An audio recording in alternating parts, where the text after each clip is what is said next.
హీరోలు కథల ఎంపిక విషయంలో చాలా జాగ్రత్తగా ఉంటారు.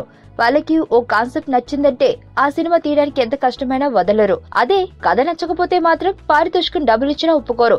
ఇదే తరహాలో ప్రస్తుతం టాలీవుడ్ లో ఓ న్యూస్ హాట్ టాపిక్ గా మారింది. ఎన్టీఆర్ కాదన్న కథని అల్లు అర్జున్ ఓకే చేశాడని, అల్లు అర్జున్ కుదరదన్న కథను ఎన్టీఆర్ దర్శకుడిని ఒప్పించి మరీ తీసుకున్నాడని ఫిలిం నగర్ లో టాక్ గా వినిపిస్తుంది. అసలు విషయంలోకి వెళితే కొన్ని నెలల క్రితం అల్లు అర్జున్ కి త్రివిక్రమ్ ఓ కథ చెప్పాడట. అయితే ఆ కథపై బన్నీ నమ్మకంతో లేడని త్రివిక్రమ్ మహేష్ కు సెట్ అయ్యే విధంగా కొన్ని మార్పులతో కథను మళ్లీ రాసుకున్నాడు.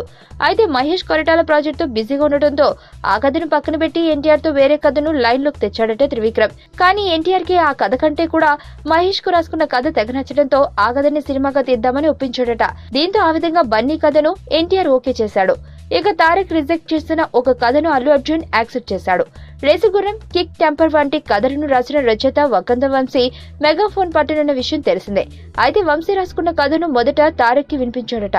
కానీ తారక్ కొత్త దర్శకుడిని ప్రయోగం చేయలేనని డైరెక్ట్ గా చెప్పడంతో అల్లు అర్జున్ ఆ కథను ఓకే చేశాడట.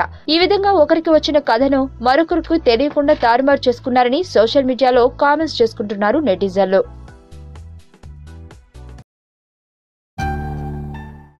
నా పేరు ధనుష్ రిషి.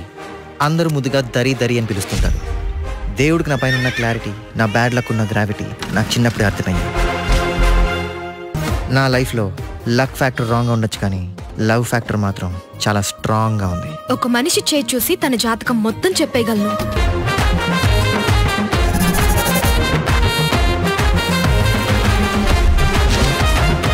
Coming soon.